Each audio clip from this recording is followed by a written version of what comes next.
Quantum of Solace was directed by Marc Forster and once again starred Daniel Craig, returning in the role after the incredible Casino Royale, and this film was actually a sequel. Bond is out for revenge after the tragic loss he faced in Casino Royale, and he's after an organization he believes may have been responsible for it. So this film was being made during a writer's strike, and because of that, the script was unfinished, and they began shooting the film anyway. And Daniel Craig and the director Marc Forster actually rewrote scenes themselves because legally, they could not ask a real writer to do it. And Craig was quoted as saying, "We had the bare bones of a script, and then there was a writer's strike, and there was nothing we could do. We couldn't employ a writer to finish it. I say to myself, never again, but who knows? There was me trying to rewrite scenes, and a writer I am not." So because of this strike and what they had to resort to make this movie, this is a very unique Bond movie. It's very short. It's only like an hour and 46 minutes long. Even at that runtime, though, this movie feels fucking boring. Quantum of Solace is one of the most listless Bond films I've ever seen. The film is chock full with intense action. It's a very violent Bond movie. There's not a lot of elegance to it, which is something that's missing from this movie. Bond is supposed to feel almost royal. You know, you should feel that there's some dignity to a James Bond movie. Now, I love Casino Royale, and it's super fucking violent, but this movie feels mean. The violence in the movie, it just comes off as action sequences. It feels, at times, like a Jason Bourne movie. One of my biggest issues with Quantum of Solace is, unfortunately, the direction. Coming off of Casino Royale, they had an amazing roadmap to follow. Not that Marc Forster has to sacrifice a vision and just pretend like he's Martin Campbell.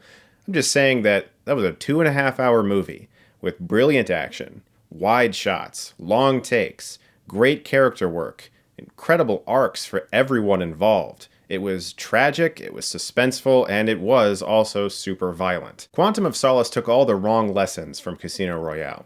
It was like, well, we have a new gritty Bond and everyone likes it, so we're going to do away with a lot of the humor, we're going to do away with the jokes, women aren't going to have weird names, the villain is going to be named Dominic Green, he's not going to have scarring or missing an ear or anything. He's just going to be like a guy who operates out of a shipping pier. This is not what Casino Royale did. I actually watched Casino Royale again last night and then Quantum of Solace directly after that because I wanted to really feel both of them in a row.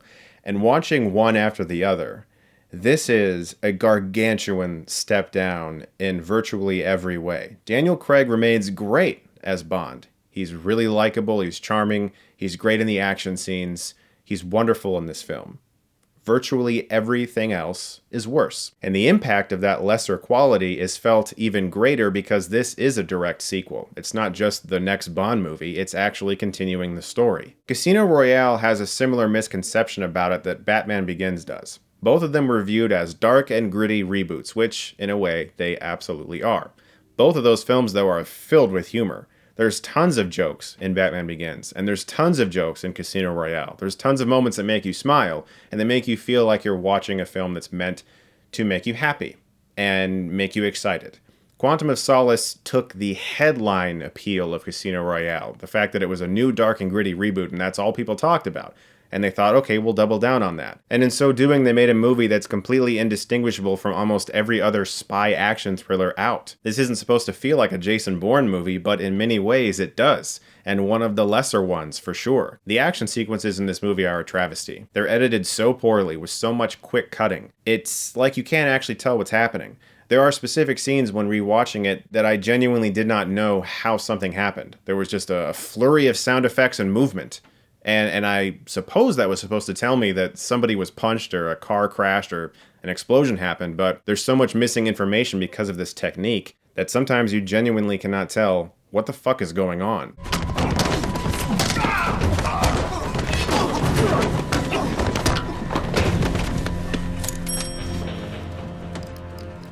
Which tells me that Marc Forster was not the right director for this movie, and I'm a fan of his. I like his film Stay.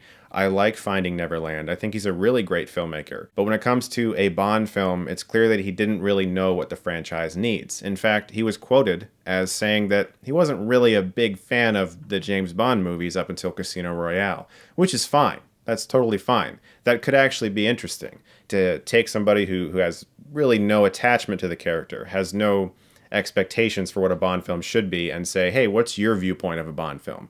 That could be really cool. Unfortunately, his viewpoint of a Bond film is a hour 46-minute spy thriller where people have boring conversations and sometimes people get punched in the face, but you can't quite fucking tell. I'd also like to talk about the opening title sequence. This one is not that great. The instrumental portion of it is really good. I just don't like the lyrics or the vocals. I don't think the performances are all that special. Interestingly, Shirley Bassey, who has done a lot of Bond themes and is known for them, did a song that many suspect could have potentially been at least in contention as a Quantum of Solace theme. It was written by David Arnold, who composed the music for this movie. It has the word solace in the chorus multiple times, and the timing is right for when it could have come out. David Arnold has said it wasn't rejected and that was fan speculation, but in my opinion, there's just too many coincidences. Even if it wasn't rejected, I believe it maybe was at least being considered, perhaps. And it is much better than what's in this movie. Check it out, it's on YouTube. And you can tell this film just wasn't scripted properly. It needed multiple more drafts. There's information that just doesn't really make sense. For instance, Bond says that he didn't think Vesper was the sentimental type. Which is why I did a DNA check on a lock of his hair found in Vesper's apartment. It's not him. A lock of his hair. I wouldn't have thought Vesper the sentimental type. Although there's quite a bit of time given to the fact that in Casino Royale, she's wearing a necklace from a former boyfriend, and he references it quite often in Casino Royale and thinks about it. And you can really feel throughout the entire first act of this film that they don't know where they're going. Every scene seems to lead to an action set piece. There's the opening car chase, because apparently he had to leave Mr. White's house with a bunch of machine guns blazing, even though we know there's no danger. It's just a horrible quick-cut edited sequence. This leads to one of M's men revealing himself as a traitor in a chase across rooftops that doesn't even hold a candle to the free-running chase in Casino Royale. And then Bond is on the trail of somebody else, and that leads to a fight sequence on a balcony. And at this point, we're like 25 minutes to a half an hour through the movie, and all we really know is that somebody was behind Vesper's killing and there's traitors in MI6. Whoopity fucking do. There's no story here. It'd be one thing if the action sequences were amazing, but they're not. They're actually maddening. They really piss you off if you like well-filmed action. This movie came out right in that time period where Hollywood thought everyone wanted their movies to look like Bourne or Taken. Like, every action movie just has to be this way. There was this horrible string of terrible action sequences in movies like Columbiana or basically anything directed by Olivier Megaton. And Quantum of Solace falls right in there. And about halfway through the film, you begin to realize how small scale this film really is. It doesn't seem to have any grand desires to tell a story beyond something that's so minuscule. And it can't focus on what could be a very intimate story for Bond. This could be very personal for him. But the film doesn't have a focus on that. There's so many sequences with new Bond girls, or this opera sequence where he's spying on people from this quantum organization. It sort of just feels like a Saturday afternoon for Bond. Like nothing particularly special is happening in his life, even though this is supposed to be something that's very, very personal to him. It just doesn't come off that way. The film also had a Goldfinger homage where Gemma Arterton is covered in oil. The director mentioned that he used that as sort of like a visual metaphor to suggest that the world's most precious resource is no longer gold, it's oil. Okay, well, that's cool. It didn't really work. Sorry.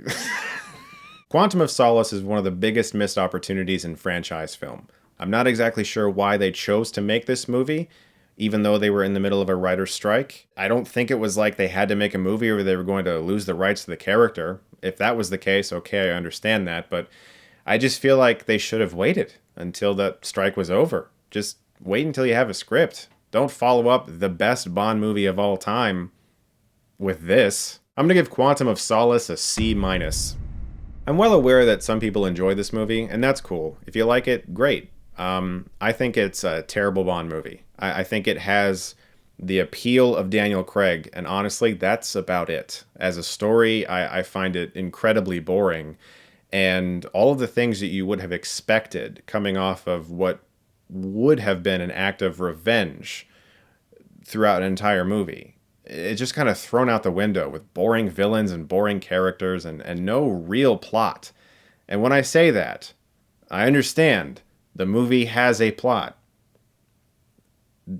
Of course. Like, characters go places and they talk about things. That doesn't mean it actually has one. Guys, thank you so much as always for watching. Look forward to more reviews very soon. And as always, if you like this, you can click right here and get Stuckmanized.